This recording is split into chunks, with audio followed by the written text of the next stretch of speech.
Hello, welcome back to Recovery Demystified. My name's Early. I'm so happy to have y'all here today. If you haven't quite found your place in addiction recovery, if nothing has really been working for you, if you felt sort of left behind, guess what? I'm coming back for you. You're not going to be left behind anymore. If you like these interview episodes and you're interested in telling your own story on our podcast, I'm always looking for more people to interview. Everyone's story is important, and I'm excited to provide a diversity of experiences for people to hear.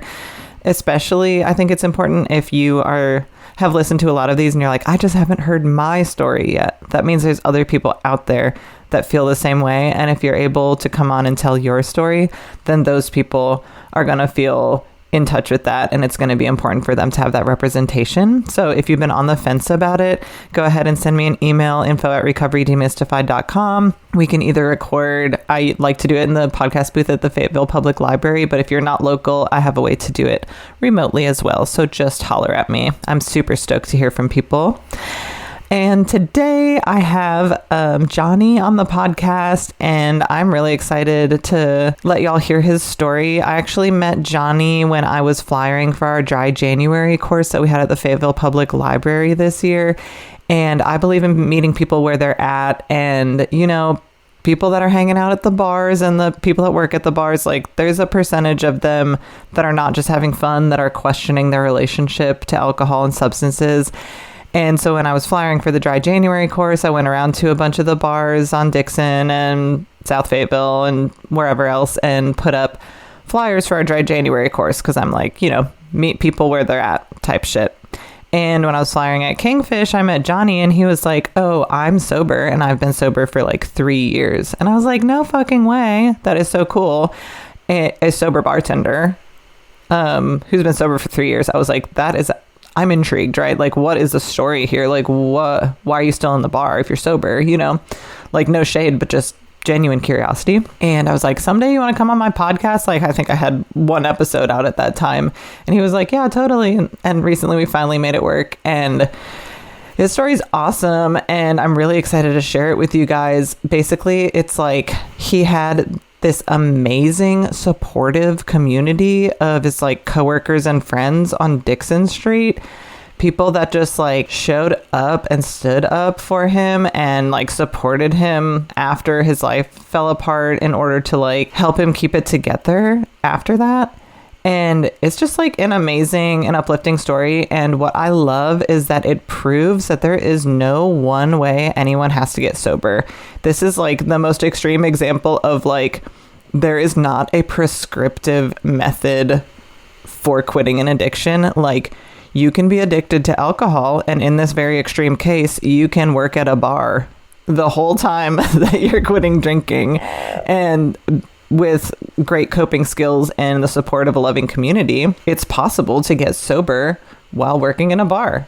And I'm fucking so glad that he came on to tell his story, because it's just absolute proof there is no one certain way to quit drugs or alcohol. Like, the right way is the way that works for you. And it's cool to hear Johnny's story and understand that the right way that worked for him was having this like intensely supportive community. So yeah, I mean, if you're like out there trying different things, trying to get sober, people are telling you what to do, telling you what you need to do, and maybe you're like getting pushed into a spiritual program and that doesn't resonate with you, and you're just like, I don't believe in God, like, this gives me the ick and I'm not interested in this. Like, there's no one right way to do it, and the right way to do it is the way that feels good and supportive to you. And I'm super grateful for Johnny for coming on the podcast and telling his story. It's a great one to hear, so I hope y'all enjoy it. And without further ado, here's my interview with Johnny.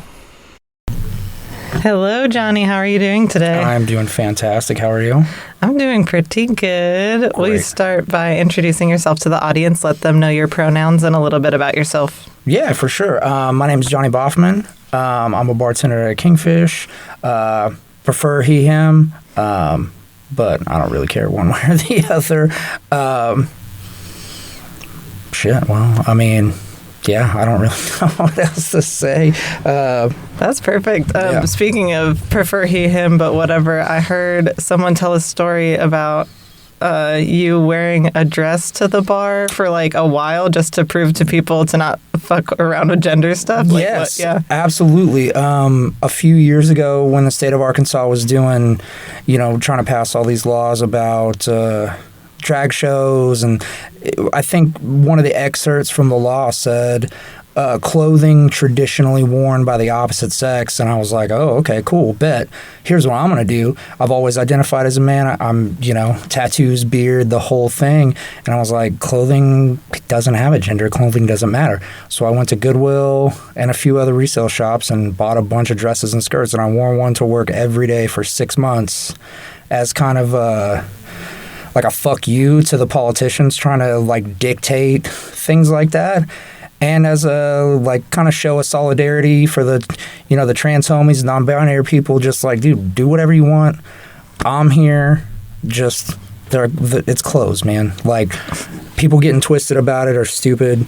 And I remember talking to a close friend of mine about it, like my boss, actually. I was like, yo, I'm thinking about doing this. And she was like, absolutely. And she's a POC, and she was like, dude, this is gonna sound really depressing, but you're a straight white male who happens to be a veteran. Like, your opinion kind of matters more than other people, unfortunately. So use that to stand up for things like this. And I was like, sold, done. Hell yeah. Thanks for doing that. We love to see a good protest like that. So thank you. It was just the bare minimum of what I could do, It's also kind of fun to get dressed up a little bit. Oh, yeah. It definitely, a couple people were like, hey, whenever you're done with this, can I have these? I'm like, who says I'm going to stop wearing them? And I still randomly do. I'll just be getting dressed, getting ready for work. And I'm like, you know what? It's polka dot dress day today. And that's what we're doing. Hell yeah. So, yeah. Well, I'm interested to hear your story that ending up as a sober bartender. So let us know what it was like for you to be a little kid, maybe some of your first encounters with alcohol or substances when you were younger, and then when things got bad and how you decided to get sober. So for sure. Start at the beginning. I grew up in Springdale. 2 parents, little sister. She's like a little bit less than 2 years younger than me. My dad was always a drinker. Nothing like bad. Like, he drank a lot, but he was never angry. He was never abusive. He didn't like throw shit or anything like that. He generally handled it pretty well. Like, I always remember if we go out to dinner or something, if he had one beer, my mom was driving, like, immediately. Like, so he controlled it pretty well. My uncle, my mom's brother, was young when I was a kid. He passed away when I was 11, and he was 27. And he was always kind of one of those guys, life of the party type dudes. So he was drinking a lot. And it all just kind of came, that's just what it was. And my mom is allergic to alcohol, actually. So my mom, has been drunk 3 times in her entire life. Allergic, what is her reaction to it? She generally gets really, really bad flushed if she has some, but a doctor told her that one day your throat could just close up, and that could be that. And so she just doesn't do it. She'll have a sip of something.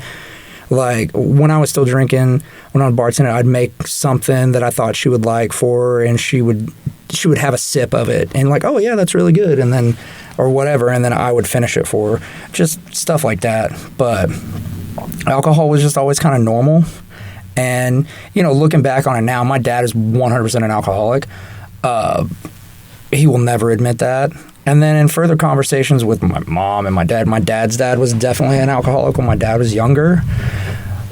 When I was a kid and growing up and everything, I maybe saw him drink 4 times. He was an older man, so he kind of had a handle on it at that point. But yeah, alcohol was just always kind of a normal thing growing up around me. But I got super into religion and Jesus and all that shit when I was in junior high, and so I didn't even touch alcohol at all until I was 19. I kind of got through the religion phase of my life and realized that that's not for me, doesn't make sense in my world. So you made it all the way through high school without ever smoking pot or drinking a beer, anything of that nature? Yep. Wow. Which is kind of wild, but it just wasn't interested. I would go to parties and stuff, and I was always kind of dad or the sober ride. I could be around it, and I was just never interested. And then When I was 19, I was like, fuck it. Like, I had signed up for the Navy. At that point, I wasn't leaving for like 6 months, and I was like, yeah, let's party, let's do it. And, you know, I hit it pretty good then. Do you remember what it felt like the first time that you drank? It felt like, it's going to sound fucked up to say now that I look back, but it felt like it was like a better version of me. After like 3 drinks, like I was more confident. I was more comfortable. I've always, you know, kind of been a little uncomfortable in social situations. I don't know if that's like my ADHD or my spectrum stuff. I really don't know. But I always kind of felt slightly uncomfortable. So it made me more relaxed around big groups of people. I was more confident talking to people. I was more confident talking to women, especially because I was always the nerd kid that was around. What changed when you were 19? Was that when you like quit God or? Yeah, pretty much. Yeah, I was like, I'm over this shit. And also, you know, I had signed my paperwork to go to the Navy for 6 months in the future. And I was going to be gone for 6 years. And so I was like, this is my last chance to really like lean into it with my like best, really close friends. And that summer 08, greatest summer of all time, we were at a house party or a block party every single day doing wild shit. And, you know, it was never really a problem. I just thought, hey, this is what we're doing, you know, no big deal. And then when I was in the Navy, that first year I couldn't drink. Because in the military now, if you are under the age of 21 and you get caught drinking, it is bad news bears. I always thought that I heard that drinking culture is like pretty intense in the military, but it's just for people that are of age. Yeah, absolutely. Yeah, it is. And it's because there is that tradition of the drinking culture. That is one of the ways they're trying to fight against it, is no underage drinking. You know, you have to you do alcohol training and stuff where they talk about like, hey, this is what constitutes a drink. Hey, don't drive unless yada, yada, yada, blah, blah, blah. You know, call a sober ride. If you can't afford one, we got taxis that are on retainer that'll pick you up, all that stuff. And, yeah, if you drink underage, you get in a lot of trouble. But if you supply to someone underage, you get in like 10 times as much trouble. I was at a party one time when I was in the Navy when I was 21, and turns out there were some underage people there. And luckily, I was a lightweight at that point, and I had already passed out by the time they showed up, so I didn't get in any trouble. But a lot of people got in big trouble because they didn't stop them from drinking, because they know the rules. But then once I turned 21, you know, all bets were off. And I was drinking pretty good, like a good amount. I'd say I still had a handle on it for the most part, because the job that I did was so serious. Like showing up to work drunk was a no-go. Like driving drunk, they would kick you out of the military with like bad conduct, like so you don't get any of your benefits and stuff like that. So the threat of that was always looming over my head. When I'd come home on leave, you know, I remember I came here one time when I was 23. I was home 19 days and I got drunk 22 times. So when I was with my friends, it was gangbusters. Like, let's open the bar, go home, sleep for a few hours, let's close the bar. Like, every day. Would you describe yourself as like a binge drinker? Did you black out? Like, what was your drinking style at that time? At that time, it was definitely binge drinking. I didn't really black out that much. I also wasn't really doing hard liquor at that point. Like, it was way more beer and then maybe a shot every now and again, like every 3 or 4 hours I'd take a shot. Hard liquor wasn't really my jam at that point. And then I got out of the Navy when I was 26. And, you know, everything was fine. I was just kind of doing what I was doing. And then I started working at a bar after COVID. Well, I had worked at Riley's a little bit here and there. I had an office job. And that job was incredibly stressful. And I was drinking about that. But then once I got around other bartenders and saw how they were drinking, I kind of loosened the stigma on it. I don't want to say stigma maybe, but my inhibitions were a little better. It's like I have a job where I can kind of be drunk at. Mm-hmm. And there's the filter kind of comes off. Right, yeah. And it was just, yeah, we can hit it pretty hard. Oh, hey, you want a shot? Yeah, why are we not doing shots right now? And we would do way more shots than I'd ever really done before. But it didn't really get bad until COVID. I drank a lot during COVID. I think everybody did. Everybody that was drinking, we didn't have anything to do. That was the easy way to fill the time. And when did you start having any negative repercussions? Like, when did it turn from like just fun and partying with your buddies to like, maybe when did like hangovers, or did you have legal trouble or anything? Like, when did the bad stuff start? Well, so I got a DUI, 2018, and that didn't really wake me up. That was bad, but I just dealt with it, and I was still hitting it pretty good. I just wasn't going to drive anymore. Yeah. And I was like that for a while. And now it was probably, how old am I now? So I'd say when I was 32, right around when I was turning 33, that's when I noticed it getting really, really bad. When I was like that summer when I was 32, it was every day. I was like, oh shit, I got $30. Cool, I can go to Kingfish because I work there, and you know, I get half off. I can get fucked up for $18, and I would do it, and I would spend that other little bit to get shitty food, and I would do that all the time. And I didn't really think I had a problem because I was like, I can go a couple days without drinking, so it's not that I must not be an alcoholic because I can not drink for 2-3 days. It's funny how that wormy little voice in our head makes excuses about everything. Like, it's a DUI. It's like, I don't have a problem. I just have to not drive anymore. Right, yeah. Absolutely. But then, so my birthday's in December. Right around my birthday, I got really fucked up. And I left my car somewhere I shouldn't have. And I came back the next morning, and it wouldn't start. So I tried to get somebody to jump it. We couldn't jump it. I was like, okay, I'll figure it out later. And I went into the bar, had a couple drinks. Then I had a couple more drinks. And then it was, oh, I'm going to the basketball game tonight. Well, that turned into getting more drinks to the game. And then next thing you know, I'm fucked up. I'm staying at somebody's house. I walk back, my car's towed. Shit. And didn't have any money to get my car out. That was like step one on the cascade. That was in December. That February, I was at Riley's.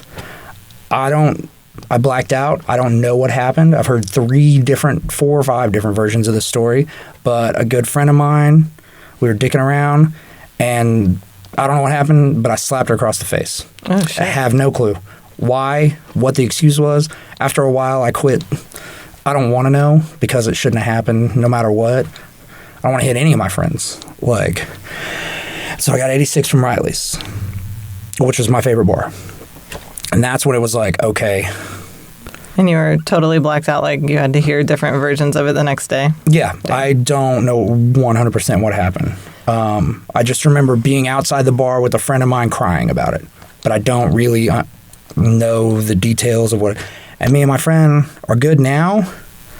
And I never asked her what really happened because, like I said, it doesn't matter. I shouldn't have done none of that. And that was the second step on the cascade.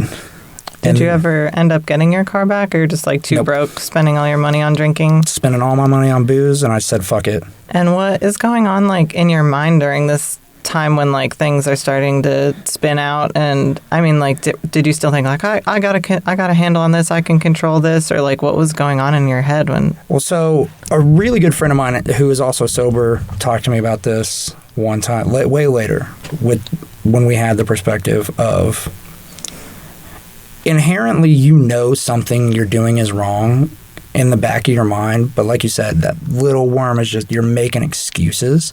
And at that point, after I got 86 from Riley's, after I slapped my friend, that voice in the back of my head started getting louder of, there's something wrong. Mm-hmm. You are doing something wrong. Everyone around you is losing respect for you as a human being because you aren't handling yourself as an adult should. You're not controlling yourself. You're making excuses for yourself, stuff like that. And when you have those thoughts, like, did it make you want to drink more? Yes, absolutely. It was a cycle of stress. I would drink too much, and that would cause me to say or do something out of pocket that the next day I would think about, and it would stress me out. And the only really way I knew how to deal with the stress was to drink about it, or I'd spend way too much money that I shouldn't have spent at all.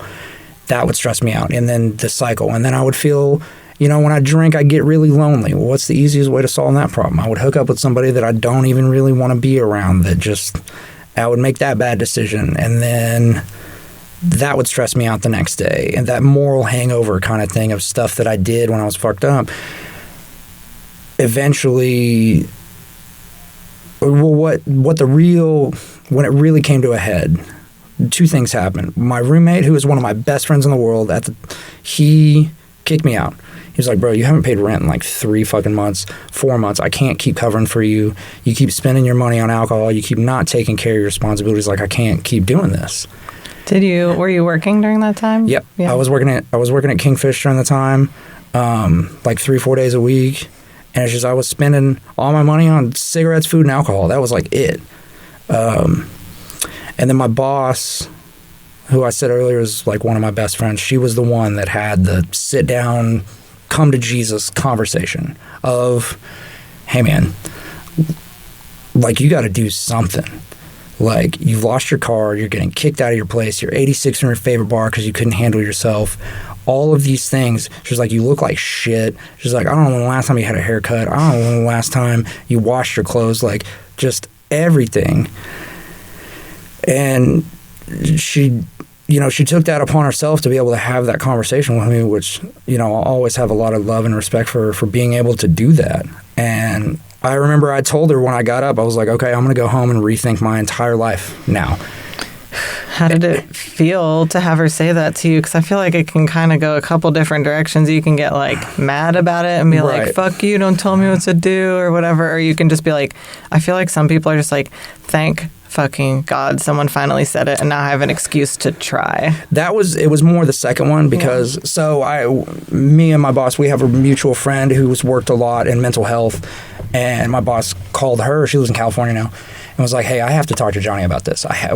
What is your advice to be able to talk to him about this, because you know him way better than I do. And my friend, she told my boss, like, hey, don't give him an out. He will try to bullshit his way out of it. Also, don't pull any punches. Like, rip the Band-Aid off. Tell him direct. Don't yell at him, but call him out that he's fucking up. And don't give him an excuse, because I am amazing at making excuses, especially for myself. And that's what happened. And I, like I said, that voice in my head was getting louder and louder and louder that something was wrong. That back in the day, I used to be able to go out with the homies and have 2 or 3 beers and go home and be fine.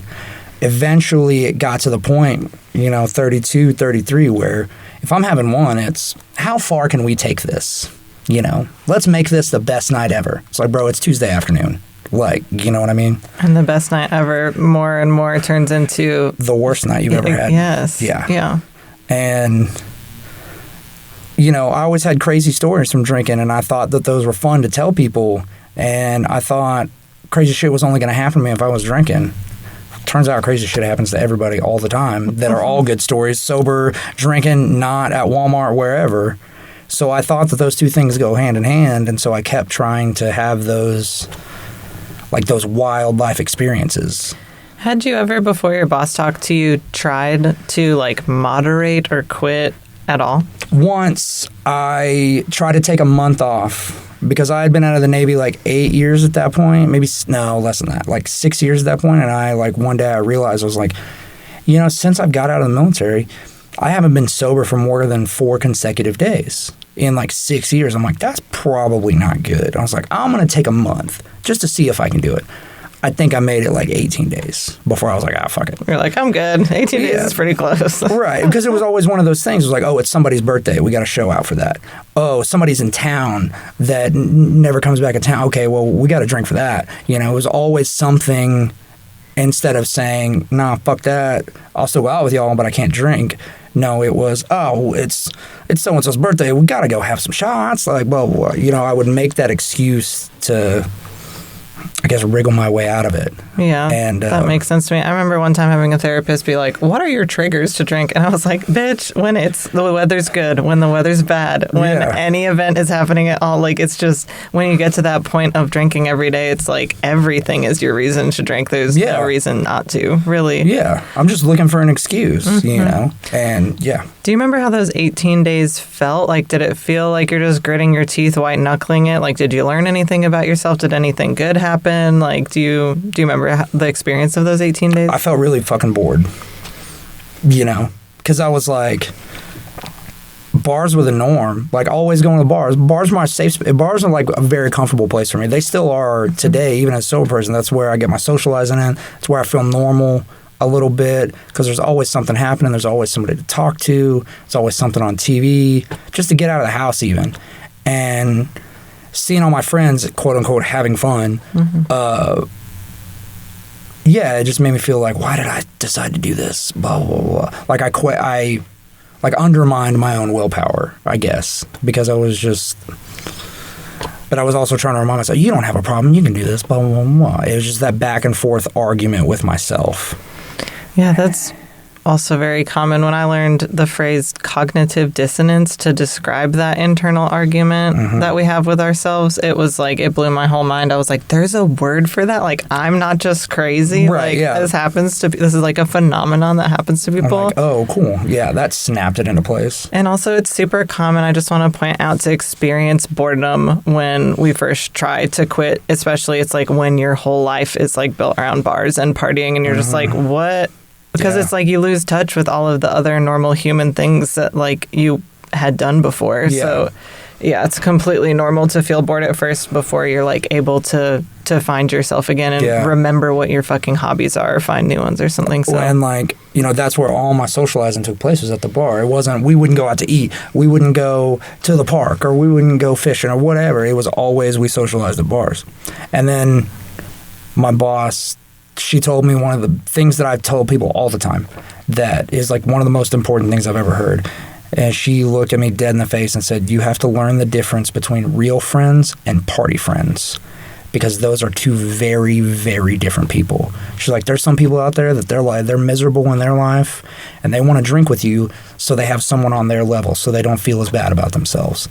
And she's like, those aren't real friends. Those are just people that you know. She's like, real friends are people having these conversations with you. And God, the first 6 months I was sober, that realizing who fits into what category was kind of eye-opening at times. Like, there's plenty of people I've lost touch with because I don't drink anymore. Yeah, and it kind of hurts sometimes. You're like, fuck, man. Like, you think you have these friends, you think they're your pals, you call them up, they show up to hang out with you or whatever. Yeah, and then you get sober and you're like, they fucking disappear. You realize how shitty they were treating you. Yeah. Or how shitty y'all were treating each other. But yeah, absolutely. It can be super fucking heartbreaking. Yeah, you're leaning on each other's fucking sadness or misery or whatever you want to call it. Like... Yeah. So your boss had that conversation with you, and then you went home, and what happened after that? So that was on a Tuesday. I was getting my stuff ready to move out, but I didn't have a place to go. And that was like looming over my head of like, I don't know what to do. And then I was packing everything. And that Saturday, I had taken off, or I didn't have to work that Saturday. I was like, okay, I got to get out of the house for a little bit. I've been packing for 2 straight days. I've been trying to sort this out for 2 straight days. I don't know where I'm going to go. I don't know what I'm going to do. And I was like, I'll go out and have a drink or two. No. Absolutely not. It turned into all kinds of drinks. I don't 100% know what happened, but I woke up on Sunday in my bed without my phone, without my glasses. I'm legally blind. Come to find out later, I was at Rogers Rec, which I never go to Rogers Rec. I've fallen asleep in the front seat of someone's car, who I don't know who that person was. I just opened a car door and fell asleep. I guess one of the bouncers from Yeehog saw me in the car, knew whose car it was, got me out, put me on the curb.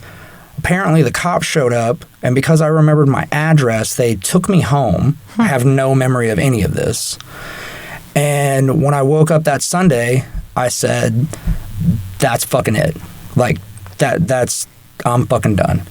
And I walked the 3.5 miles without my glasses from my house to the VA. And I checked myself into the mental health unit at the VA because, like, I was feeling real depressed. I was feeling real embarrassed with what I was doing with my life, with just what a fucking mess I'd become, how I'd let everybody in my life down. And that was that. And I was there for 2 days. I saw a psychiatrist. One of my favorite things she asked me too, I was like, I have to quit drinking. And she was like, okay. She's like, do you want to try to quit smoking as well? I was like, dude, one thing at a time. And she was like, I was going to recommend that because if you try to do both, you will fail at both.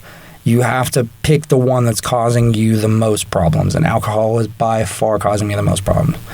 And I was there for 2 days. They put me on some anti-craving medication for a little bit. They put me on an SSRI.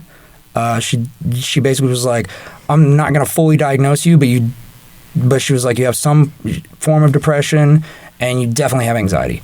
I was like, cool. So they gave me a couple medications for that. They gave me an anti-craving medication that was basically like, even if you do drink with this, it's going to nullify the effects so much that it'll make it pointless. And I was like, okay. Naltrexone? Yeah, that's what it was.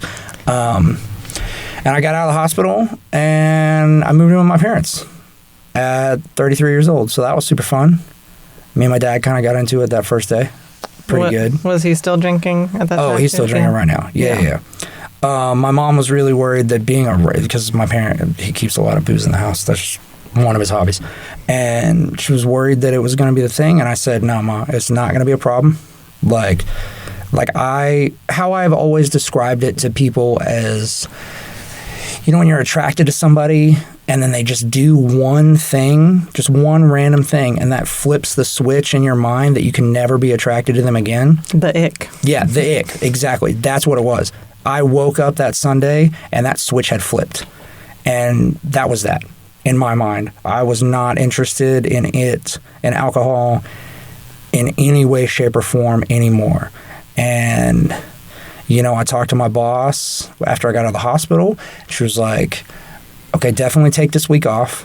She was like, do you think you can still work here? I was like, I'm confident. I was like, I don't think it'll be any problem me working there. She's like, okay.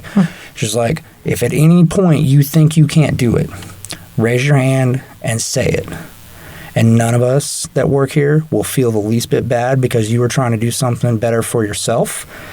She's like, even if you beg on your hands and knees for something to drink, no one that works here will serve you anything at all. Like, that's just not going to happen. We're trying to help you along this journey. And to their credit, I couldn't have done it without any of those nerds.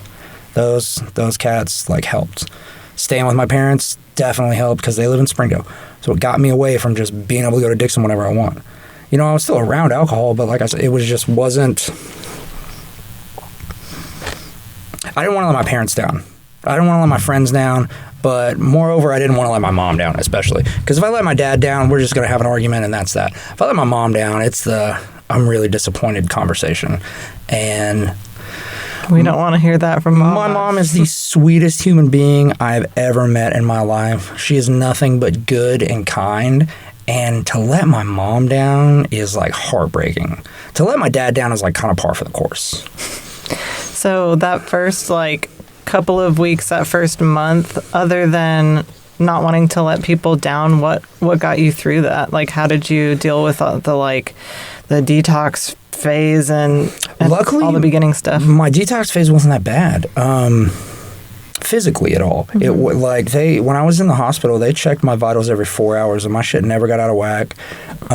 They let me go after 48 hours. They assigned me a substance abuse counselor that I saw once a week for 6 weeks until she told me, she was like, you're good. You can come back if you want to, but I don't need to see you. I was like, okay, bet. It was just strange because it was something I had done all the time for so long. I was 33 at this point. I've been drinking since I was 19. Pretty solid because, when I was in the military, it is a big drinking culture, but it's that work hard, play hard type mentality. When there's shit to do, you do it. When there's not, let's get wasted. But that first few months was very strange. Did Did you ever have thoughts of drinking? So in my time, I've only had 3 actual days of like real temptation. One of them was about a month and a half after I quit. We did a crawfish boil at Kingfish, and I was bar backing, and it was insanely busy. It was hot as shit. I walked 13 miles in a 9-hour shift, just getting my dick smashed. And the whole time I was just like, I just want a Jameson. I just want a Jameson. Like, because I was so stressed out. Just so stressed out. And that's what started to key me into alcohol, is how I deal with stress. That's my big trigger, is if there's a very stressful situation, that's an easy way to calm myself down or to not worry about that problem anymore. Right. And then there was the Pride. Afterwards, I'd been, sober like 3 months at that point. And Pride was more, it wasn't a stressful thing. It was everybody is having an absolute blast, and I kind of want to be a part of that. FOMO? Yeah, for sure. And I've always had FOMO really bad. Even if I'd be sitting at the house, I'm like, man, I don't need to do anything tonight. I got $30, blah, blah, blah. And if I knew people were out, I was like, well, I guess I'm going to make my $30 last as long as I possibly can at the bar. And then I'd been sober maybe 8 months. A friend of mine from the Navy passed away. His daughter got caught in a riptide, and he got her out, but he got caught, and he ended up drowning. Damn. And we found that out right after we got off work on a Sunday when we were walking over to Brewski's to just hang out. And that one just hit me like a ton of bricks. And I mentioned something to my boss and my friend Sean. I was like, hey, y'all, whatever happens, do not let me order anything. And they both set me down at that little bench right in front of 21st, and we sat there for an hour, and they talked me down. And my buddy Sean said one of the things that I keep reminding myself, like if I ever like think about maybe faltering, Sean said, dude, I've known you for a long time. You used to just be a fucking alcoholic that I just knew. He's like, now I actively look forward to seeing you. I actively go out of my way to hang out with you. Like, you're a completely different person, and keep that going. He's like, I know it sounds ridiculous coming from a bunch of bartenders because we all have a really fucked up relationship with alcohol, and it's like pot calling the kettle black, but you know where you're at. You know what you can and can't handle, and so you're removing that from what you can't handle. And us, and they talked me back, and then that was the last real day, and it's been, a little over 3 years. I don't even really think about it. Damn. Yeah, so I'm hearing the stressors. These are like super common triggers. I heard work stress, stress in general. I heard FOMO, wanting to party, other people partying right in front of you. And then I heard grief. And grief is a deep, dark one for sure. Yeah. In those 3 times that you survived, I know you described having wonderful friends that helped you out during the grief period. How else did you make it through like the stress and the FOMO? Like what did you tell yourself? What did you do in those situations? If it was like actual, like real stress, I would look at it to see if it was a problem I could do anything about. And if it was, I would try to solve the problem logically. Like, that was one thing I took from the military. It was, here's the problem, here's how we fix it, do it. And not to get worked up, not to get emotional, not to get stressed out, not to go too fast, just to work the problem and sort it out. And so I would remind myself of that, like, kind of mantra, work the problem. And if there was an actual issue, if it was something that I couldn't do anything about, I would talk to other people. I'd be like, yo, can I vent for a minute? This shit's stressing me out. There's nothing I can do about it, but like, it won't go away out of my brain. And they would help, like, put it in perspective of, dude, it's not that big of a deal. Don't fucking worry about it. I'm like, just reminding myself of, solve what you can. If you can't solve it, just try to put it out of your mind. Just try to think about something else. Vent to people. Talk to other people that you care about, not just some randos. So that's one of the ways that kind of helped me get through it until I kind of turned the corner of being able to just kind of do it myself. It took a while to get to that point, but now I'm at that point. What about with the FOMO? How do you deal with that now? Oh, I remind myself that without alcohol, big groups of people annoy the shit out of me, and so I just don't want to go. Like, I had a friend say something. I was at a bar talking to I was at Riley's, And some girl that I kind of know was like, Johnny, you don't feel bad just sitting at a bar stool, like taking up space from paying customers? And my friend, who's the bartender, heard her say that, and he was like, dude, if there's enough people here for Johnny to be taking someone's space, he's not going to be here because it's going to be too busy for him. Like, big crowds like that, if I'm not getting paid, I don't want to be there. I just feel too uncomfortable. I can't really, maybe it's my spectrum shit. I can't really relate to a lot of people that I don't really know. So I just don't want to be there. So that helps. I remind myself, oh yeah, there's 50 something people there. Yeah, it sounds fucking terrible because I'm only going to know 10 of them and I don't want to talk to the other 40. Yeah, that's crazy. That kind of same thing happened to me too. I didn't know I was on the autism spectrum until I got into long-term recovery in my 30s. And before that, yeah, I would just drink and be like, I love partying. But really, I was like drinking to self-medicate the anxiety and the symptoms of the stuff that I didn't know it about myself yet. And then when I got sober, I'm like, wait, I don't actually like doing stuff like that. You know what I mean? Yeah. It's crazy. I don't want to be around these people that I don't know because most of the time people kind of annoy me, especially strangers. Like, I'm just like, oh, these people are just bugging the shit out of me. Please leave me alone. Why are you talking so loud? Why are you standing right next to me? You don't need to stand right next to me. Oh, hey, you threw your trash on the ground. There's a fucking trash can right there. Just every single thing would get under my skin. And I'm just like, I'm just going to chill at the house and play video games, watch some movies. That's another thing is I got back into school after I turned the corner a little bit. And so now a lot of my time is occupied with school. And also one of the great things is my trivia. I've been sober like maybe 5 months, and I mentioned something to my boss just like off the cuff. I was like, man, there's no good bar trivia around here. She's like, well, fucking do it. I'm like, what do you mean? She's like, you have my permission to start and run Kingfish trivia as you see fit. That will give you a productive sober activity. And I have done it almost every week for the past 3 years. Cool. How do you put that together? Now I transitioned away from doing it every week and just doing random shit into where I only do theme nights every couple weeks.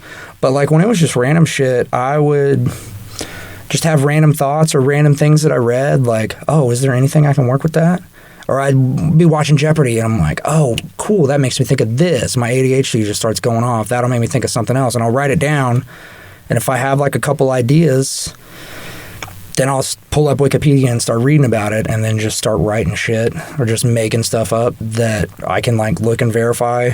Just kind of, it's a good way to occupy my mind in a productive manner. And don't get me wrong, there's some stress that comes with it. Like my trivia nights were Monday night and they're at 7:30 and there'd be times that it's 5 o'clock and I don't even have it halfway done. And I'm just like, well, I got to figure something out. And, but it gives me a goal and it gives me a platform to see people and hang out with people on my own terms because I'm the one on stage. I'm the one talking, asking the questions, doing the thing. So it makes it a little more comfortable. And one thing I learned about myself, I am an attention whore. And so being on stage definitely helps that. But when I'm done, I'm like, okay, cool, I'm ready for my 2 days off. I don't want to see anybody for at least 36 hours type of thing. Totally. Yeah. Having some kind of like structure, purpose type of thing for social engagements makes it a lot easier to handle, I feel like. Right, yeah. And I've seen, other people, like other sober people I know, they get into the gym or they start cycling or they finding a productive way to occupy your time instead of just, because it's from Clerks 2, but Jay says something about, fuck, man, I'm bored. Boredom's the first step on the road to relapse. And that's real life. If you're bored, especially if it's like new, that's the easiest way to occupy your time. And so you have to find something to put your energy into. Get into fucking bird watching, cards, something. A friend of mine's giving me a 3D printer, so I'm going to start doing that and just make stupid shit. Just anything to keep my mind occupied in a good way. Yeah, that was going to be my next question because I know you said those 18 days that you had spent sober that first time, it was like just horrible boredom. But it was awful. This I slept so much. I mean, we kind of need that in recovery because, like, you don't go into full REM sleep or whatever when you're drinking, and then it's like if you're drinking every day, you almost are never really sleeping very much. But yeah, that first like month staying with my parents, I was only working 3 days a week, and so those other 4 days I slept 10, 12 hours a day, just out of it. And then how did you find like things to replace the boredom with? Like, how did you decide to go back to school? How did you, I mean, we got the story about the trivia, but what other kind of stuff did you get into? Well, like with school, it took a while for that because I started back school right when I was getting close to my 3-year mark. I decided it when I was like at 2.5 that I'm going to do this because I'm like, well, the VA is going to pay for it. I had to fix some stuff with my GPA from previously, but now the VA is paying for everything. And I kind of looked at, and like, don't get me wrong, I love working at a bar, but I'm also 36 now, and I want, with everything happening in this country that stresses me out on a daily fucking basis, I want to move somewhere else. I want to experience something else in the world, and I consider myself pretty intelligent, and I'm like, the easiest way for me to move out of the country and do something else is with a degree. And I can't work at a bar forever. Like, I just can't. Yeah. It can be, I mean, you work in the service industry, it's incredibly taxing at times. Just dealing with strangers all the time, especially when you're fully aware of dealing with strangers all the time, it can be exhausting. Yeah, and when you're like on the spectrum or whatever, it's like we're doing a lot of masking behaviors to do the customer service thing, and that shit is like extremely draining. Sometimes I call it my acting career. Right. Well, and I read something recently about neurodivergent people. They were like, there's a lot of neurodivergent people that are incredible at masking, that just are great at it. And then there's a lot of neurodivergent people that think masking is stupid and refuse to do it out of pure principle. And the older I've gotten, the more I've gotten to the second one. So customer service might not be in my long-term future because I'm very annoyed. I get asked a lot of stupid questions constantly, and I'm just like, part of me, at a certain point, I get to where I'm just like, yeah, that was a dumb question. I don't know what you want me to tell you. At least when you're a bartender, you get like a license to sass or whatever. Oh, I could never work at a restaurant again. When you're a server, you do not have a license to sass. Yeah, working at a dive bar, like if someone deserves it, I can tell them to go fuck themselves, and it's like totally acceptable. That's usually not the first thing I'm gonna say. I'm going to try to be polite at first, but if they slap someone in the face, I'm gonna tell them to go fuck themselves and I'm gonna get them the fuck out of the bar. But that helps. Yeah. So you, since that conversation you had with your boss, you went and got yourself checked into the VA, moved in with your parents, stayed working at the bar since then, nonstop. Yep. And it was because you felt like supported by your coworkers? Like, absolutely. Was there any point where you're like, am I a crazy person for still working at a bar? Like, you know what I mean? 100%. But I didn't know what else to do because, like I said, I like being able to work at a place where I'm going to be polite to people, but if people deserve it, I can tell them to get fucked. I worked at a corporate job for like 5 years, and it was every day was stress and playing the game of, oh, you got to be nice to people. You got to do this. You got to do this, Oh, we get to have these stupid meetings every day. That I knew that would be more stressful to me than being at the bar around that, because I knew my coworkers are like some of my best friends in the entire world. There was never any type of peer pressure. There was never any type of trying to see if they could break it. There was never any of that. It was always, we're fucking proud of you. Like, you're doing amazing. What day are you at right now? Oh shit, yeah, you just hit 60. Fucking beautiful. I'm so proud of you. It was always that. And it was always, the boss put the word down. I don't give a fuck what Johnny asked for. He's not getting it. That's just all there is to it. And the only other bars I went to were, well, I didn't go to Riley's at that time because I was still banned, but the only other bar I went to was Brewski's. I know everybody that works there. They would never give me anything. I'd be like, bro, I'll give you $100 for a shot at Rumpleman's. Be like, yeah, get the fuck out of the bar. Yeah. Like, it was that type of keeping me honest and also uplifting what I was trying to do. And then after about a year, they would start joking about it a little bit. Hey, Johnny, you want a shot? Yeah, I really do. Too fucking bad, you know. But that was like after a year where they knew I could kind of live in that world now. But for that first year, it was never any questions. You know, my friend Julie Blood that just passed away, I would go into Riley's or she'd come into Kingfish more, and she's like, Johnny, what day are you at? Oh, I'm at such and such. Like, oh my, honey, I'm so proud of you, and just give me the biggest hug. You know, shit like that kept me going.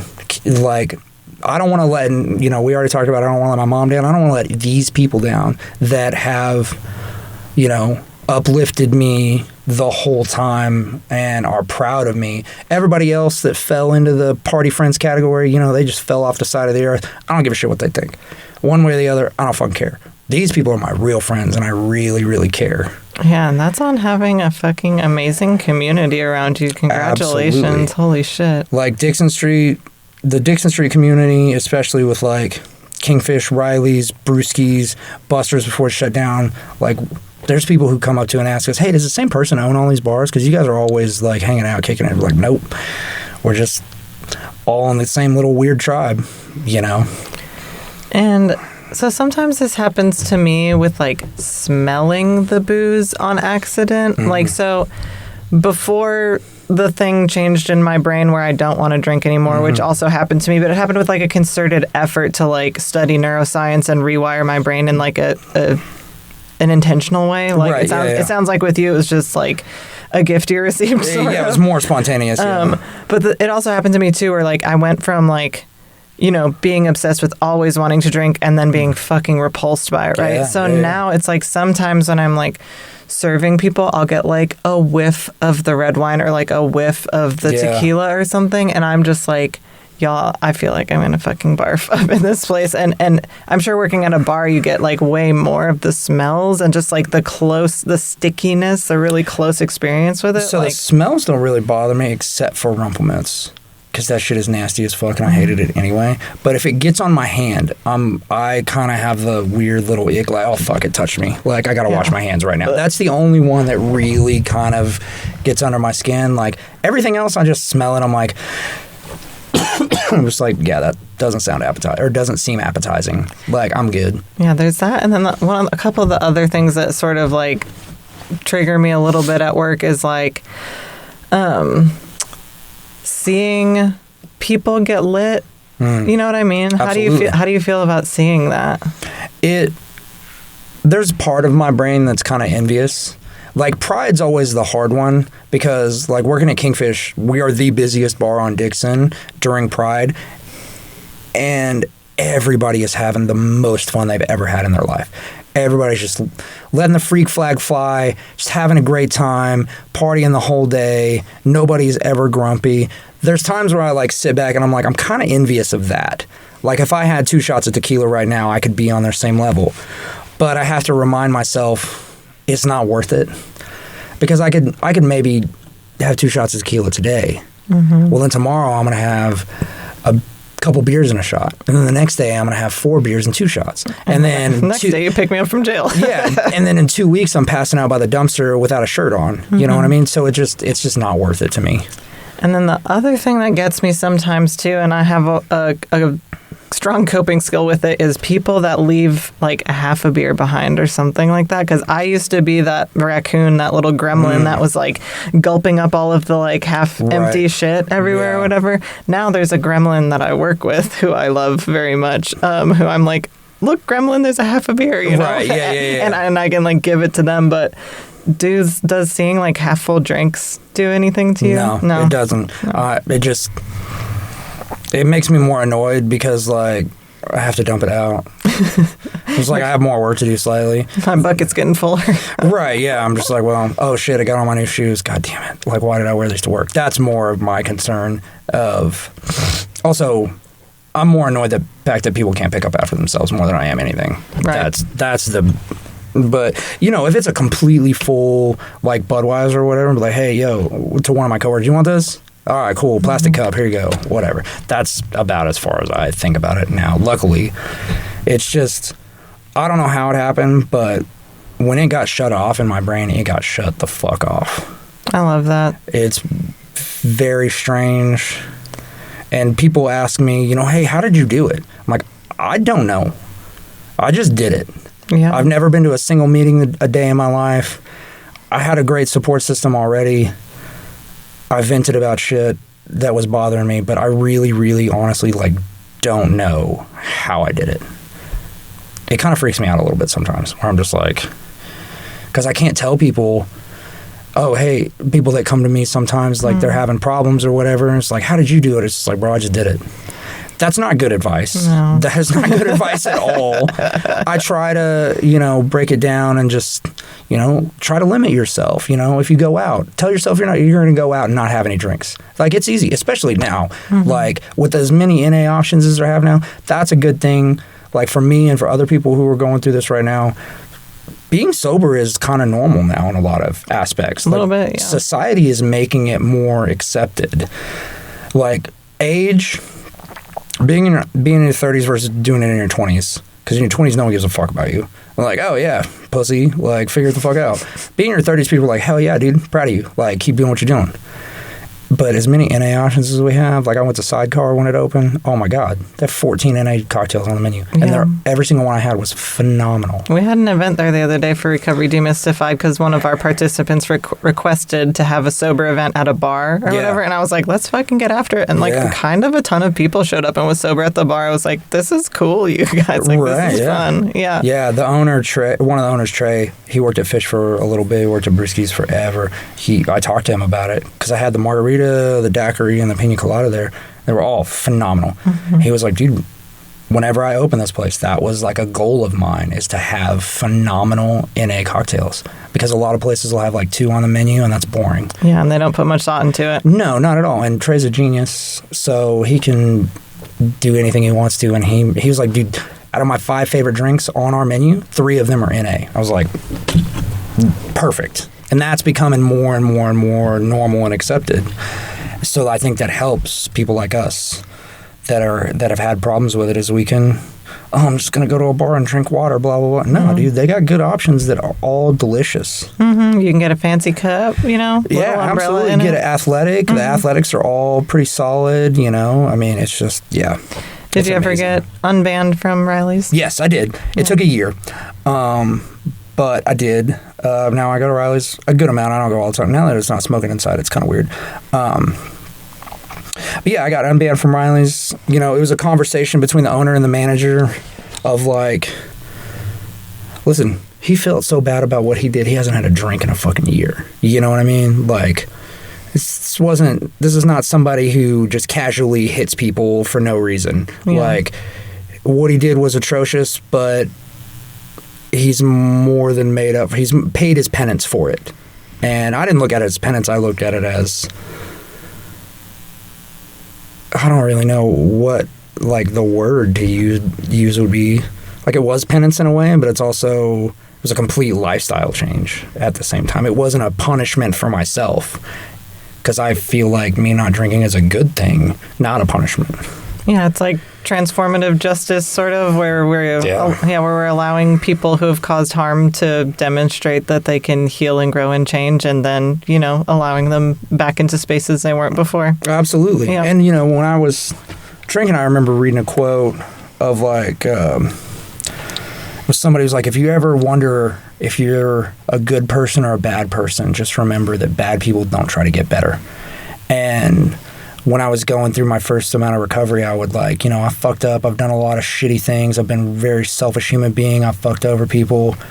But, you can apologize 100 times a day, but if you don't actively show change, your apology doesn't matter. And so that's what I tried to do, was to actively change who I was as a person.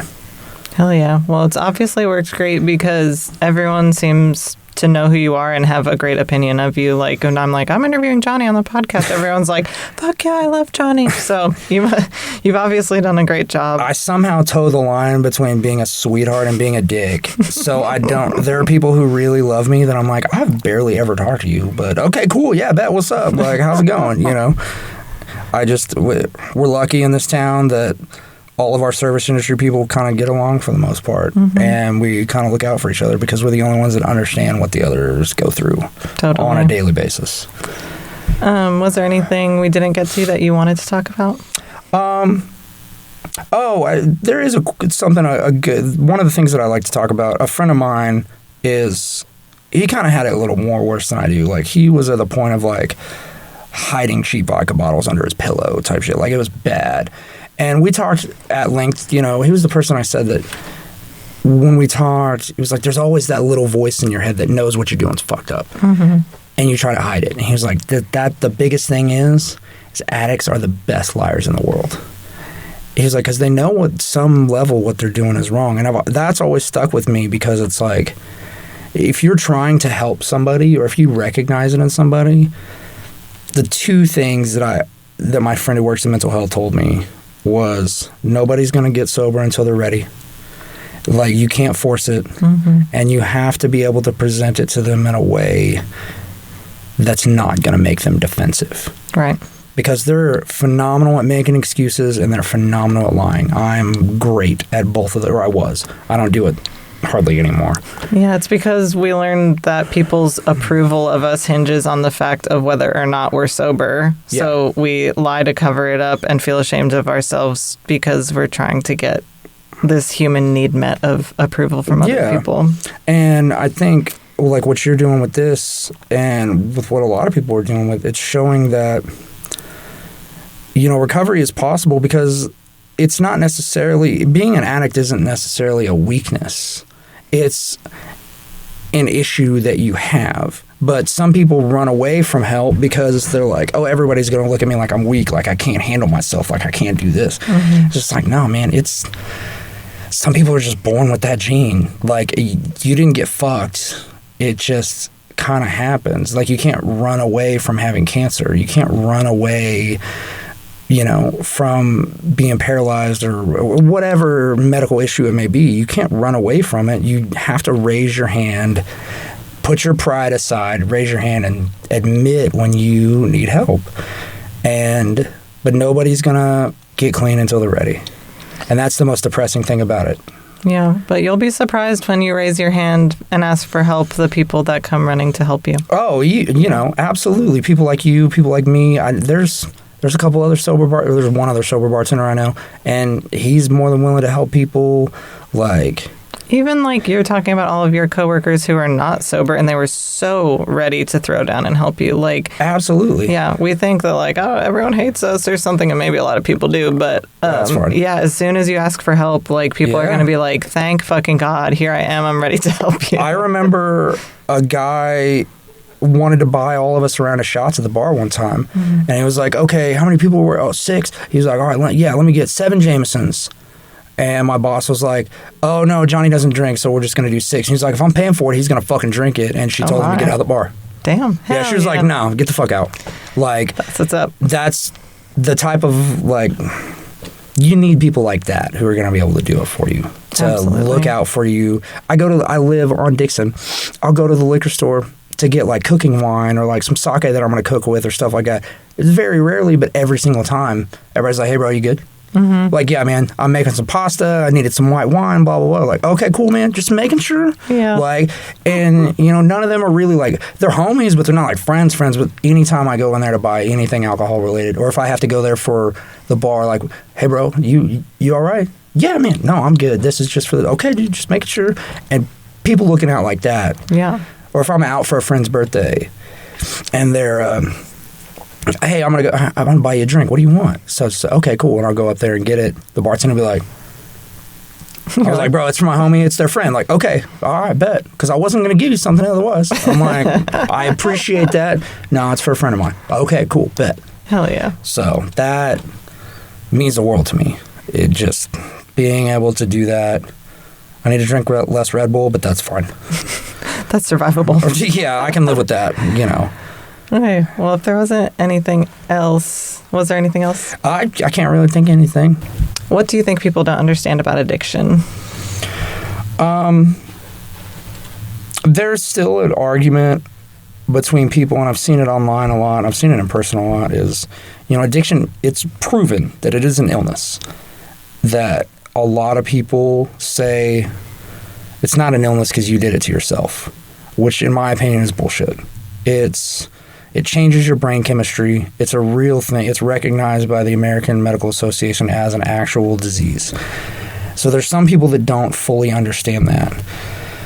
That's where the stigma comes in. Absolutely. And the stigma about getting clean is also part of that, because you're embarrassed about, an issue you're having in your life, which I get it. I've been that person before, but at the end of the day, there's nothing embarrassing about it. Now that I'm on the other side of it, it's easy to say that. And, hindsight being 2020, right? It's super easy to say that. If you could talk to someone who's in their darkest days right now, struggling super hard with their addiction, what would you say to them? One step at a time. Don't try to just completely change everything inherently about you tomorrow. If you're, in my opinion, if you're struggling, if you try to make it one day. I told this girl that I've been seeing, every single day sober for me is a good day. I don't think about 6 months from now. I just think about tomorrow. Can I make it through today? Yep. Okay. Can I make it through tomorrow? One step at a time. If you're drinking too much, maybe every couple drinks replace it with an NA or replace it with the water. Try to limit yourself. Baby steps, small victories are key.